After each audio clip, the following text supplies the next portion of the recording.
ஹல்லேலூயா, ஸ்தோத்திரம் ஆண்டவரே. கர்த்தாவே உம்மை துதிக்கிறோம். இந்த அருமையான பரிசுத்த ஓய்வு நாளிலே தேவனாகிய கர்த்தாவே உம்முடைய பிள்ளைகள் ஆண்டவரே தவறாமல் ஆலயத்திற்கு கடந்து போய் தேவ ஆவியானவரை உம்மை தொழுது கொள்ளும்படியாக, தேவ பிரசன்னத்தில் காத்திருந்து ஜெபிக்கும்படியாக, தேவ மகிமையை ஆராதிக்கும்படியாக இந்த நாளில் ஒவ்வொரு வாலிப பிள்ளைகள் மத்தியிலும் தேவ ஆவியானவரை உம்முடைய கிருபை பெருகும்படியாக ஜெபிக்கிறோம். ஹல்லேலூயா, ஸ்தோத்திரம் ஆண்டவரே. எபிரேயர் 10வது அதிகாரம் 25வது வசனம் சொல்லுகிறதே, சபை கூடி வருதலை சிலர் விட்டு விடுகிறது போல நாமும் விட்டுவிடாமல் ஒருவரை ஒருவர் புத்தி சொல்ல கடவோம் என்று சொல்லி, ஆண்டவரே இந்த நாட்களில் சபைக்கு போக முடியாதபடி சில தடைகள் வருமானால் கர்த்தராகிய தேவன் அந்த தடைகளெல்லாம் உடைத்து பிள்ளைகளை சபைகளுக்கு கொண்டு போகும்படியாக ஜெபிக்கிறேன். ஏன் சபைகளுக்கு போக வேண்டும் என்று சொன்னால், சபையில் சத்தியம் இருக்கிறது. சபையில் சத்தியத்தை குறித்து தியானிப்பார்கள். சபையில் எப்படி வாழ வேண்டும் என்று சொல்லுவார்கள். சபை ஒரு குடும்பத்தை வாழ வைப்பதற்கான நோக்கத்தை அறிவிக்கும். ஒரு மனிதன் மனம் திரும்புவதற்கான நோக்கத்தை சொல்லிக் கொடுக்கும். அப்பேற்பட்ட சபைகளுக்கு வாலிப பிள்ளைகள் கடந்து போக கர்த்தர் உதவி செய்வீராக.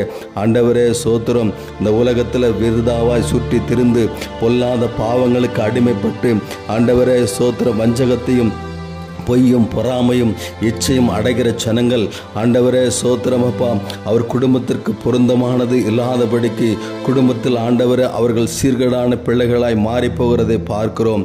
இயேசுவின் நாமத்தினாலே இப்பேற்பட்ட பிள்ளைகள் இந்த நாட்களில் உணர்வடைம்படி செபிக்கிற நாளேலூயா. ஆலயத்தில் ஆண்டவரை முழங்காலில் நின்று, ஆண்டவரே என் தேவைகள் இன்னமா இருக்கிறது, நான் குடும்பத்தை நோக்கி பார்ப்பதற்கு, என் குடும்பத்தை நான் வாழ வைப்பதற்கு என்ன செய்ய வேண்டும், எனக்கு ஒரு ஆலோசனையை தாரும், நான் சத்தியத்தின்படி வாழ்வதற்கு நான் என்ன செய்ய வேண்டும், எனக்கு ஒரு ஆலோசனையை தாரும், இந்த உலகத்தில் நான் தலை நிமிர்ந்து வாழ்வதற்கு நான் என்ன செய்ய வேண்டும், எனக்கு ஒரு ஆலோசனையை தாரும், எல்லா மனிதர்கள் மத்தியிலும் நானும் ஒரு புதிய சராசரி மனிதனாய் வாழ்வதற்கு நான் என்ன செய்ய வேண்டும், எனக்கு ஒரு வெளிப்பாடு தாரும் என்று சொல்லி கேட்க கடவான். ஹல்லேலூயா, ஸ்தோத்திரம் ஆண்டவரே.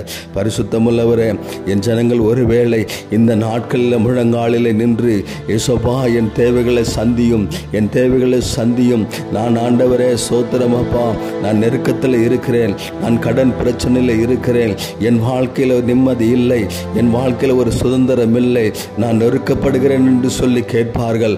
ஆண்டவரே சோத்திரமப்பா அவருடைய எல்லைகளை கர்த்தர் விசாலமாக்கும், அவருடைய எல்லைகளை கர்த்தர் விசாலமாக்கும்படியாக செபிக்கிறேன்.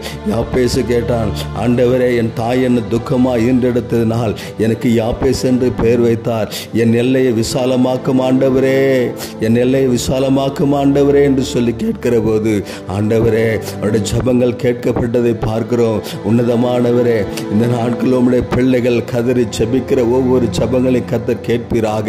நம்முடைய பிள்ளைகள் பாவத்தில் சேர்ந்திராதபடி, உம்முடைய பிள்ளைகள் பாவத்தில் மரித்திராதபடிக்கு இயேசுவின் நாமத்தினால இந்த பொல்லாத பாவ வாழ்க்கையிலிருந்து கர்த்தர் அவர்களை விடுதலையாக்கும்படியா ஜெபிக்கிறோம். விடுதலையாக்குவீராக. உமக்கு ஸ்தோத்திரம் ஆண்டவரே.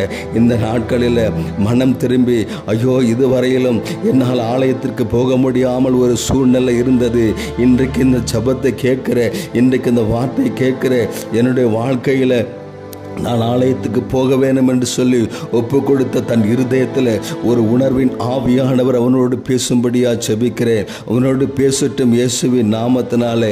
இன்றைக்கு சொல்லப்பட்ட வசனத்தின்படியாக இன்றைக்கு சபை கூடி வருதலை விட்டு விடாதபடிக்கு ஆண்டவர் அவர்கள் ஆலயத்துக்கு செல்லட்டும். ஹல்லேலூயா, ஸ்தோத்திரம்.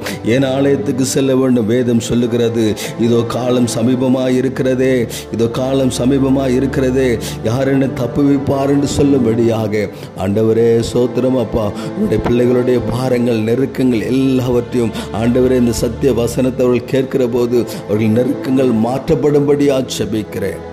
ஆசீர்வதிங்க ஆண்டவரே, ஆசீர்வதிங்க. உம்முடைய கரத்தை எங்களை தாழ்த்து ஒப்பு கொடுக்கிறோம்.